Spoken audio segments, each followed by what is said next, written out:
성경을 통해 말씀하시는 하나님의 말씀을 믿고 기도하고 전도하고 봉사하고 친교하고 교육하고 예배하는 삶을 살아갈 때 내 삶 가운데, 우리 가정 가운데, 직장과 사업장 가운데, 우리 교육부서 가운데, 새로운 교회 가운데, 세계 열방 가운데 기적의 역사가 나타날 것이다. 여러분 믿으십니까? 아멘, 아멘. 감사합니다. 오늘은 우리 교사 헌신 예배로 하나님 앞에서 같이 예배드리면서 우리 선생님들, 그리고 선생님들이 아이들을 어떠한 마음 가지고 또 어떻게 다음 세대를 이끌어갈 주역으로 가르칠 수 있을까, 이제 그런 고민들을 가지고 함께 말씀을 나눠봤으면 좋겠습니다. 가정을 비유해 보면, 가정에서 가장 복된 가정은 아이들의 울음소리가 나는 가정이 가장 복된 가정이다라고 합니다. 그리고 가정의 그 경제 규모를 들여다봤을 때에 어디에 가장 많은 지출을 할까라고 따져보면, 첫 번째는 내 집 마련, 두 번째는 자녀 교육입니다. 아이 한 사람을 키워서 대학을 가르치고 또 출가하는 데까지 들어가는 비용이 우리 평범한 가정에서는 한 5천만 원, 보통은 좀 아이에게 좀 신경 쓴다 하면 한 1억 정도 들어간다고 합니다. 그만큼 자녀 교육이라는 것은 쉽지가 않고 참 어렵습니다.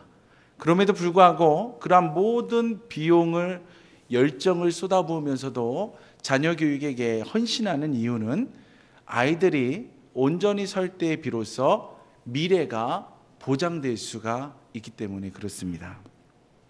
아이들의 미래를 책임지고 있는 우리 선생님들은 그러하기에 더 중요한 막중한 책임이 있습니다. 한번 따라할까요? 교사는 현재와 미래를 책임지는 사람들이다.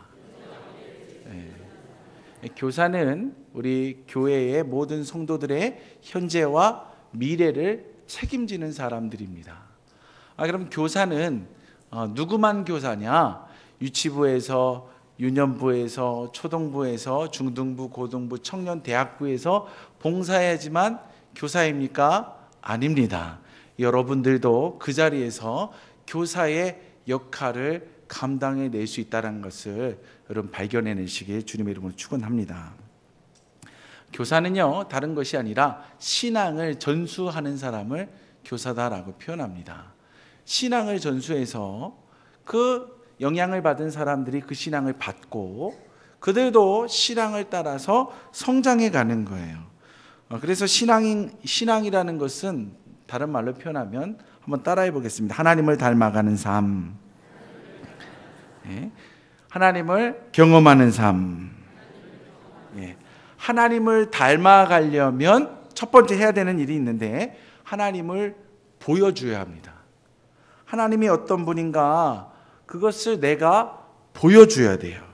특별히 또 하나님을 경험하는 삶, 이것은 뭐냐? 내가 경험한 하나님을 너도 경험해야 돼 라고 경험할 수 있는 기회를 주는 게 바로 신앙입니다. 그래서 우리 교회 안에는 하나님의 닮아가는 형상을 가진 사람들이 많으면 많을수록 복된 교회가 됩니다.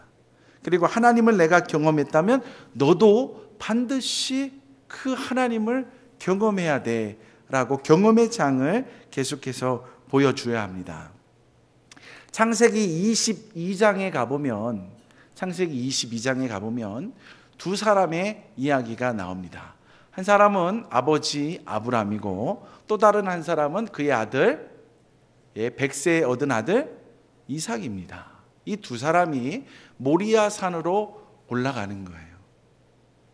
아버지는 하나님의 명령을 듣고 네 아들을 모리아 산에서 번제물로 바쳐라 라는 그것을 듣고 순종하면서 올라가고, 아들은 아버지를 믿고 아버지의 하나님이 나를 지켜주실 걸 믿고 또 따라서 올라갑니다. 결국에 이 두 사람이 모리아 산에서 누구를 경험하느냐? 하나님이 생명을 보존해 주시면서 언약을 성취해 주겠노라 라고 선포하시는 하나님을 똑같이 경험하게 됩니다. 아버지의 딸랑을, 아버지의 믿음을, 아버지의 신앙을 바라보면서 아버지를 닮아갔던 이삭이, 아버지와 이삭이 만나서 모리아 산에서 누구를 경험하는 거예요? 하나님을 경험하는 거예요. 그와 같은 삶이 이루어질 때에 하나님은 그 세대가 끝나고 다음 세대로 이어질 때도 신앙이 그대로 전수합니다. 그래서 아브라함의 하나님, 그 다음에 누구의 하나님입니까? 이삭의 하나님. 또 이삭도 그의 믿음을 잘 전수하여서 누구의 하나님? 야곱의 하나님. 이렇게 현존하시는 하나님. 과거 속에 우리 아버지 시대에만 역사하신 그 하나님이 아니라 역사하신 하나님이 오늘도 현존하시는 하나님으로 우리에게 찾아오시는 줄 여러분 믿으시기 바랍니다. 이렇게 하나님께서는 우리들에게 너는 하나님의 형상을 닮아가면서 하나님의 형상을 닮은 우리들의 모습을 다음 세대에게 보여주어야 된다. 그리고 하나님을 경험한 이 모습을 다음 세대들이 경험할 수 있도록 경험의 장을 열어줘야 된다라고 강조하고 계십니다.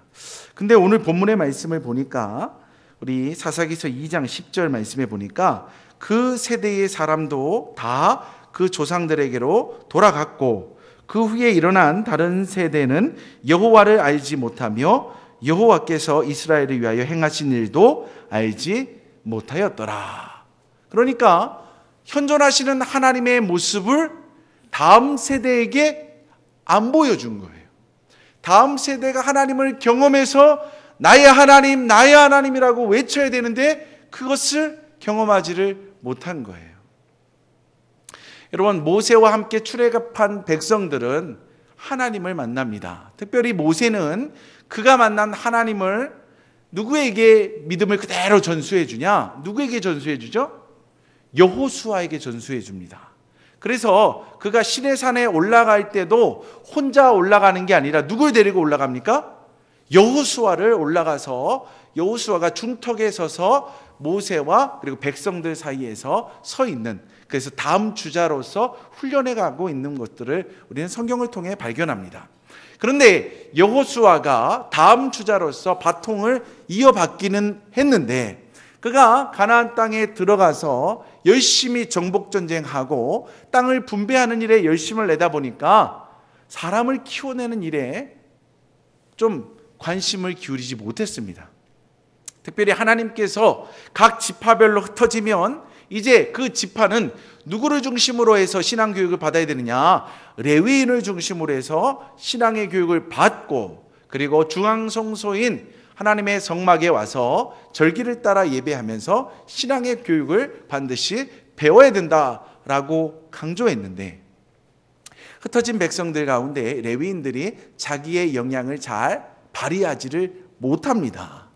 그래서 계속해서 반복되는 죄악들이 일어납니다. 오늘 성경의 사사기서의 주제가 뭐죠? 사사기서의 주제는요, 하나님이 우리의 왕이신데도 불구하고 우리에게는 왕이 없으니 우리에게 왕을 주시옵소서라고 왕을 달라고 외치는 게 바로 사사기서입니다. 그리고 사사기서에는 이렇게 패턴이 있는데 어떤 패턴이 있죠? 평화롭게 살던 사람이 하나님을 버리고 우상을 섬기게 해서 주변의 이웃 나라로부터 공격당하여 아픔을 겪는, 식민지 통치를 받는 아픔을 경험합니다. 우상 숭배로 인해 채찍에 맞아 식민지 통치를 받는 그들이 아픔을 하나님께 고통스러운 그 모습을 회개하면서 주여 우리가 잘못했사오니 우리를 구원하소서라고 회개하면 사사를 보내주셔서 그 사사가 이스라엘의 백성들 앞에 서서 하나님의 이름으로 그 모든 적군들을 물리치면 또다시 평화가 옵니다. 근데 문제는 무엇이냐? 사사가 죽으면 또다시 반복된다는 거예요. 한 세대가 지나가면 그 세대가 믿었던 하나님이 그대로 흘러 들어가야 되는데 단절된다라는 거예요. 계속 단절된다라는 거예요. 신앙의 교육의 부재다라는 것입니다. 우리 한국교회에 지금 위기가 찾아오고 있습니다. 그 위기의 대표적인 것은 한 20년 전부터 청소년들을 가리켜서 그들을 향해서 신앙교육하는 것을 뭐라고 표현하기 시작했냐면 청소년 선교다라고 표현하고 있어요. 청소년 뭐라고요? 선교. 선교라는 말은 다른 언어를 쓰고 다른 문화를 가지고 있는 이국적인 그런 사람들에게 복음을 전해서 그리스도의 제자를 만드는 것을 선교다라고 합니다. 근데 우리의 자녀들이 언어가 같아요, 달라요? 언어가 같은데 언어가 달라진다는 거예요. 우리가 쓰고 있는 언어가 아닌 다른 언어들을 너무 많이 쓰다 보니까 그들의 언어를 이해할 수 없는 시대에 놓였다라는 거예요. 또 무엇입니까? 그들의 문화가 도저히 이해가 안 가는 거예요. 도저히 이해가 안 가는 거예요. 그러다 보니까 청소년들에 향한 그런 교육을 가리켜서 청소년 선교의 분야로 변해가고 있다. 근데 오늘날은요 더 심해집니다. 20년 전에 그런 말이 나왔는데 지금은 얼마나 많이 아이들의 모습이 달라져 가고 있는지 몰라요.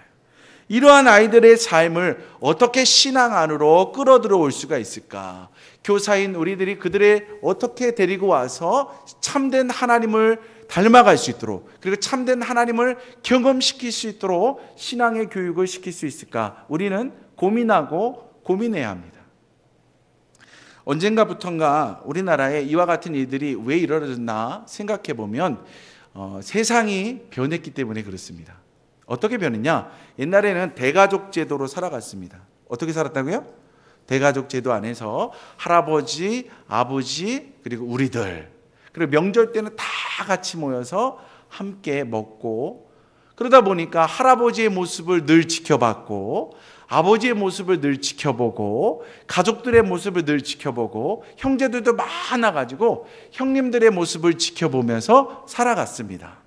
뿐만 아니라 교회들도 큰 교회가 있는 것보다는 정말 건강한 교회들이 참 많이 있었습니다. 그래서 그 교회 안에 들어가면 아이고 저분은 장로님이야, 저분은 권사님이야, 저분은 안수 집사님이야, 저분은 집사님이야, 저분은 우리 선생님이야, 이렇게 교회 안에서 모두를 만날 수 있었습니다. 수요 예배 때도 만날 수 있었고 금요 심야 예배 때도 만날 수 있었고 구역 예배를 드리러 가도 야, 다 같이 예배 드리자 하면 다 같이 방에서 방문 열고 나와서 구역 예배 드리면서 그분들의 모습을 만날 수 있었고, 주일날은 말할 것도 없죠. 주일날 이렇게 하루 종일 이렇게 믿음의 사람들의 모습을 보면서 그들의 모습을 닮아가기 시작했습니다. 그런데 어느 순간부터인가 산업혁명과 더불어서 사회는 변화하기 시작합니다. 대가족으로 있다가는 살 수 없기 때문에 도시로 나아가면서 핵가족화가 되기 시작합니다. 그리고 많은 사람들은 어떤 여러 가지 일들을 한꺼번에 수행하는 그런 일들이 아니라 전문 직장을 잡아서 그 분야에서 그 단순한 그런 한 가지의 전문적인 일들을 파고 들어가기 시작합니다. 그러면서 사회는 점점 아버지의 얼굴을 보기가 어려워졌어요. 아버지가 제일 먼저 출근하시고 엄마들도 가정을 지키다가 함께 이러해서는 살 수 없으니 밖으로 나가야 된다라고 해서 어머니 얼굴 보기도 어려워졌어요. 그래서 아이들이 학교로, 학원으로, 그리고 열심히 입시와의 전쟁을 치르면서 살아가게 됩니다. 교회도 어느 순간인가부터 변화가기 시작했습니다. 옛날에는 다 같이 예배를 드렸거든요. 우리 어르신들 자녀 키우실 때에 어떻게 자녀들 키우셨습니까? 같이 목회를 했던 우리 목사님들, 사모님들하고 같이 얘기를 나눴는데 그분 그러더라고요. 자기 어머니는 권사님인데 우리 엄마는 우리를 어떻게 키우셨냐면요, 새벽마다 새벽 예배를 가시는데 애들을 리어커에다가 4명, 5명을 다 태운 후에 그거를 끌고 가가지고 예배 드리고 또 예배 다 기도 끝나면 또 리어카에다 싣고서 또 이렇게 데리고 왔다는 거예요. 옛날에 그렇게 키웠다는 거예요. 그리고 업고 손잡고 또 큰 애가 또 들쳐 업고 그래가지고 수요 예배 드리고, 예, 금요 예배 드리고 주일날 그렇게 예배 드리면서 함께 예배 드리고 함께 은혜 받고 함께 왔다라는 거예요. 그런데 요즘에는요 아이들이 다 다릅니다. 왜 다르냐? 우리 중고등부 아이들은 아침에 9시에 예배드리고 집에 가고요. 유초등부 아이들은 유치부에서 또 유초등부에서 예배드리고 집에 가든지 아니면 밖에서 놀고요. 어른들은 어른들끼리 예배드리고요. 오후 예배 때는, 옛날에는 그래도 오후 예배 때 아이들이 다 할머니 옆에, 엄마 옆에 다 앉아 있었는데 없어요. 지금 주위를 둘러보세요. 아이가 몇 명이나 있나? 아이가 몇 명이나 있나? 사회가 변화가고 그 변화에 맞게 교회도 변화갔는데 그 변화되다 보니까 예배 시간에 애들이 다 사라져 버렸어요. 애들이 사라져 보니까 내가 만난 하나님, 이것을 보여줄 수가 없는 거예요. 여러분이 이렇게 예배를 잘 드리고 계시는데, 여러분이 기도도 잘 하시는데, 찬송도 잘하고 계시는데, 예물 생활도 잘 하시는데, 봉사도 믿음의 달란트대로 잘 하시는데 그것을 보여줄 대상이 없다라는 거예요. 이것이 오늘의 우리에게 주어진 문제거리입니다. 그래서 이제부터는 무슨 생각을 해야 되느냐? 내가 하나님을 닮아가는 신앙의 연륜의 삶을 산다면 이것을 보여줘야 된다라는 거예요. 내가 정말 하나님을 경험하는 천국의 열쇠가 내게 있어서 하늘의 음성이 들려오고 응답이 있고, 그래서 하나님은 살아계십니다, 하나님은 역사하십니다라고 경험했다면 우리 아이들도 그 삶을 경험할 수 있도록 자리를 제공해 줘야 돼요. 할렐루야. 그를 향하여 우리는 눈을 떠야 합니다. 우리 교사들에게 부탁을 드립니다. 우리 교사 선생님들은요, 해야 될 일들이 있어요. 주일학교에서 아이들에게 본인의 삶을 그대로 노출시키면서 보여줘야 합니다. 기도하는 가장 바른 기도의 태도를, 모범을 보여줘야 합니다. 예물 드리는 가장 모범된 모습을 아이들에게 보여줘야 합니다. 찬송할 때 가장 아름답게 서고 치며 북치며 손뼉 치며 손들고 찬양하는 모습을 아이들에게 보여줘야 합니다. 믿음의 달란트대로 살아가는 모습을 보여줘야 합니다. 아이들의 단점보다는 장점을 부각시키면서 단점을 보완하면서 우뚝 선 하나님의 일꾼으로 살아가는 것을 보여줘야 합니다. 할렐루야. 그것만 하시면 안 돼요. 이제부터 잘 들으셔야 돼요. 여러분, 교사가 아이들을 일주일에 몇 번 만날까요? 몇 번 만나죠? 한 번 만납니다. 엄마 아빠는 아이들을 며칠 만나죠? 일주일에 7일 만납니다. 여러분, 한 번 만나는 사람들이 영향력을 끼칠 수가 있을까요? 영향력을 끼칠 수도 있지만 힘이 부족합니다. 그래서 우리 선생님들이 꼭 해야 되는 게 뭐냐? 아이들과 엄마들을 같이 만나야 합니다. 아이들에 관해서 엄마와 함께 항상 상의해야 합니다. 그리고 이 아이들이 그 어머니와 아버지의 손에 이끌려서 예배당에 올 수 있도록 계속 권면하고 계속 가르쳐야 합니다. 어머니, 애들 교회 데리고 오셔야 합니다. 수요 예배에 올 수 있도록 지도해 주세요. 금요철에 와서 어른들이 기도할 때 우리 아이들도 은혜 받을 수 있도록 기도해 주세요. 구역 예배 드릴 때, 야, 어른들 왔다, 넌 방에 들어가서 공부해. 그게 아니라, 야, 지금 너 공부하는 거 알겠지만 예배 드리는 시간이니까 잠깐 내려놓고 나와서 함께 예배 드리자. 이렇게 아이들을 권면할 수 있도록 초청하는 그것을 우리 어머니들과 함께 연계를 해야 합니다. 그래서 그 아이들이 이렇게 훌륭한 예배의 가장 모범적인 우리 어르신들의 모습을 보게 해야 돼요. 할렐루야. 저는요, 매달 초하루가 되면 우리 성도들이 새벽을 깨우면서 기도하는 분들이 그 월삭 헌금을 들여가는 모습을 보고서 깜짝 놀랐습니다. 사실 제가 시골교회에서 살았고 또 외국에서 살다 보니까 교회들이 어떠한 아름다운 전통을 가지고 살아가는지 몰랐어요. 새벽재단에 와서 초하루가 된 날 제가 예배를 인도하는데 헌금이 이만큼 올라온 거예요. 다 보면 하나님, 지난 한 달의 삶도 지켜주셨으니 이번 달 한 달의 삶도 지켜주시기 바랍니다. 그러면서 예물을 드리는 거예요. 제가 그 모습을 보고 얼마나 도전이 됐는지 몰라요. 그래서 청년들에게 제가 얘기했습니다. 초하루 날, 월삭 날 예배를 나오면 밥을 사줄 테니까 와서 예배 좀 드리자. 다른 이유가 없어요. 어른들이 어떻게 그 한 달의 시작을 보내는지를 보여주고 싶은 거예요.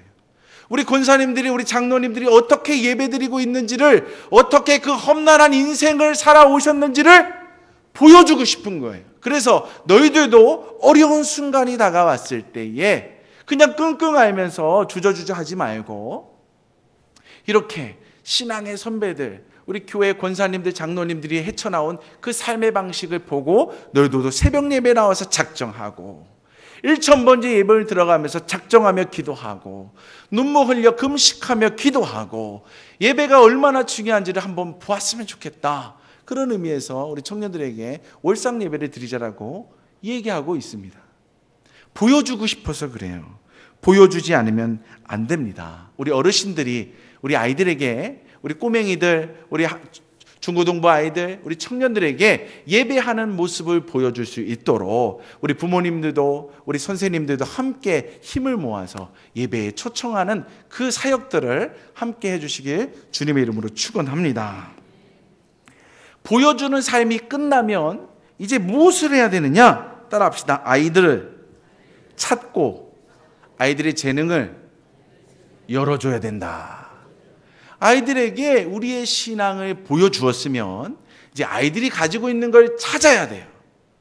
아이들이 뭘 가지고 있나 이걸 찾아야 돼요. 그리고 아이들에게 가지고 있는 능력을 가지고 막혀 있다면 열어주는 것을 우리 교사가 해야 합니다. 믿음의 신앙의 선배들이 찾아서 열어주는 일들을 해 주어야 합니다. 여러분, 이스라엘 백성들이 하나님 앞에서 온전치 못하여 살아가고 있었습니다. 사울왕 때에, 초대왕 사울왕 때에 블레셋이 그래서 쳐들어옵니다. 여러분, 블레셋의 골리앗 장군이 와가지고요, 이스라엘의 하나님을 막 모독하고 있는데도 아무도 그거에 대해서 대항할 사가 한 명도 없었습니다. 이때에 누가 등장합니까? 소년 다윗이 등장합니다. 그가 뭐라고 하냐면, 어떤 놈들이 감히 어떻게 하나님의 이름을 모욕할 수가 있겠습니까? 내가 가면 안 되겠습니까? 나는 양을 지킬 때 사자와도 싸웠고 곰하고도 싸우고 늑대랑도 싸웠습니다. 나를 왕 앞에 데려다 주면 안 되겠습니까? 보통 사람 같으면요, 야 임마, 너 집에 가. 머리에 피도 안 마른 놈이 여기서 뭐 하는 거야? 구경하려고 와서 저리 가. 다윗의 형은요, 정말 그렇게 얘기했습니다. 너 구경하려고 왔냐? 저리 가. 라고 이야기를 했어요. 그러나 어떤 한 사람이 그 다윗의 모습을 발견하고 그 안에 심겨져 있는 어마어마한 하나님의 음성을 발견하고 그를 누구에게로 초대합니까? 누구에게로 인도해 갑니까? 사울 왕에게로 인도해 가잖아요. 그 아이의 잠재적인 능력을 찾아가지고 왕 앞에 나아갈 수 있도록 길을 열어주었잖아요. 결국에는요, 소년 다윗이 왕의 마음을 감동시켰고 그가 골리앗 앞에 서게 됩니다. 만군의 여호와 이름으로 내게 명령하노니 라고 하면서 돌팔매를 집어 던져서 골리앗을 쓰러뜨리고 골리앗의 칼을 빼들어서 그를 쳐 죽이면서 모욕당했던 이스라엘의 하나님의 이름을 회복시켰던 그 일, 여러분 기억나시지 않습니까?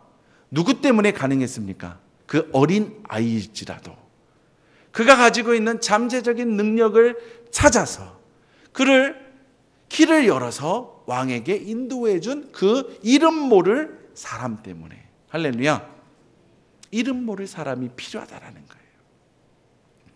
신약 성경에 보면 우리가 가장 잘 알고 있는 오병이어의 기적 사건이 있습니다. 6월절 명절에 예수님께서 언덕에 모여있는 수많은 사람들에게 하나님의 말씀, 메추라기와 만나가 내려주는 그 사건을 설교한 후에 빌립을 불러다가 이야기합니다. 야 빌립아, 이 사람들을 먹여주고 싶은데 어떻게 했으면 좋겠느냐? 빌립은 계산기를 두들기면서 이성적으로 생각하다가 아이고 안 되겠습니다 라고 이야기를 합니다. 그때에 하나님께서 이스라엘 백성들에게 40년 동안 광야 생활 가운데 먹을 것이 없고 농사질 수 없는 그 광야 생활 가운데 만나와 메추라기라는 기적의 사건을 40년 동안 일으키셨던 그 예수님의 설교를 들었던 어린 소년인지 소년인지 잘 모르겠어요. 아무튼 그가 내가 하나님께 헌신하고 싶습니다 라고 하면서 보리떡 5개와 물고기 2마리를 들고 딸랑딸랑 앞으로 나왔을 때에 누가 그를 영접합니까? 안드레가 영접합니다. 할렐루야. 안드레가 그를 영접하여서 그를 누구에게 데려갑니까? 예수님에게로 데려갑니다. 그 어린아이의 순수한 헌신을 찾아가지고 그를 예수님 앞으로 다가갔을 때 그 아이를 축복하면서 또한 그들의 헌신한 것을 들어서 축사하시면서 하나님께서 역사하실 때에 그 모든 언덕에 모여있는 수많은 사람들이 먹고 배불리 먹었는데도 12광주리가 남는 은혜의 역사가 나타났다는 거예요. 할렐루야. 예수님이 경험했던 그 능력, 이스라엘 백성들이 경험했던 광야 40년간의 역사를 이제 누가 경험한 겁니까? 다음 세대를 이끌어갈 그 오병이어의 헌신한 어린 아이가 그 순간에 하나님의 축사하시면서 떡을 떼니 수많은 사람이 다 배불리 먹고 12광주리를 남기는 은혜와 복을 받게 되는 거예요. 할렐루야. 그는 그의 삶을 통해서 경험했을 것입니다. 오늘 윤기순 집사님 기도를 너무 잘하셨어요. 뭐라고 했냐? 5,000명 분을 먹어 치우는 그런 괴물 같은 인간이 아니라 5,000명을 먹여 살릴 수 있는 능력 있는 아이들이 우리 안에서 나왔으면 좋겠습니다. 아마 이 성경에 나오는 이 오병이의 기적을 일으켰던 그 헌신된 아이는 분명 5,000명 이상을 먹일 수 있는 영향력 있는 하나님의 일꾼으로 서갈 거라고 저는 확신합니다. 여러분, 우리는 찾아야 합니다. 어린 아이들이 가지고 있는 잠재 능력을 찾아야 합니다. 그리고 그들의 길을 열어주는 교사로 헌신되기를 주님의 이름으로 축원합니다. 할렐루야. 여러분, 아이들은요 무한한 가능성을 가지고 있어요. 아이들은 뭐든지 다 할 수 있어요. 할렐루야. 그 아이들이 무엇을 가장 원하고 있는지 아십니까? 아이들이 뭘 제일 원하고 있는 줄 아세요? 애들 기도 제목을 한번 들어보셨습니까? 애들이 기도하는 걸 한번 들어보셨나요? 저도 우리 아이들을 잘 관찰하고 있어요. 우리 아이들을 관찰하고 있어요. 그 아이들이 계속 반복적으로 이 얘기하는 게 있어요. 그게 바로 뭔지 아십니까? 아빠, 나도 아빠가 만난 하나님을 보고 싶어. 할렐루야. 이게 우리 집 애들만 얘기하는 게 아니에요. 모든 집 아이들이 다 똑같이 얘기합니다. 하나님 진짜 계셔? 하나님 진짜 계셔? 계시는 거는 알기는 알겠는데 잘 모르겠는데 진짜 계셔? 여러분, 아이들이 진정으로 원하는 것은 하나님을 만나고 싶어 하는 것입니다. 할렐루야. 우리 아이들이 하나님을 만날 수 있는 비결들은요, 하나님을 만날 수 있도록 하나님을 만나는 장으로 자꾸 초청하는 일입니다. 신앙생활은요, 보고 듣고 경험하면서 하나님의 열정을 받아들이는 것입니다. 위로부터 크게 부어주시는 은혜가 강력하게 임할 때에 비로소 내가 주인이라는 것을 깨닫게 되고, 그때 비로소 우리는 눈물을 흘리게 되고, 그때 비로소 자신의 잘못 살아온 옛사람을 던져버릴 수가 있고, 새 사람으로서 하나님이 기뻐하는 삶으로 한 발 한 발 떼나갈 수가 있습니다. 그러려면요, 시간이 필요합니다. 뭐가 필요해요? 시간이 필요해요. 집중적인 시간들이 필요해요. 집중적인 시간. 한 번 30분 찬양하고 30분 설교 듣고 15분에서 20분 공과하고 집에 가면요, 이게 역사가 잘 안 나타나요. 그런데 우리 아이들이 집중적으로 아침부터 찬양하고 말씀 듣고 또 함께 어우러지는 교회 공동체로 부딪히면서 훈련받고, 오후에 또 찬송하고 기도하고 말씀 듣고, 또 저녁에도 찬송하고 말씀 듣고 기도하고, 할렐루야. 이런 가운데 아이들의 영성이 뜨거워지는 줄 믿으시기 바랍니다. 하나님께서 위로부터 부어주시는 은혜가 얼마나 뜨겁게 임하는지 몰라요. 그러면 그 아이들이 두 손을 높이 들고 무릎을 꿇고 두 눈에는 회개의 눈물을 흘려가면서 주님을 찾습니다. 그 아이들의 입술에서 방언이 터집니다.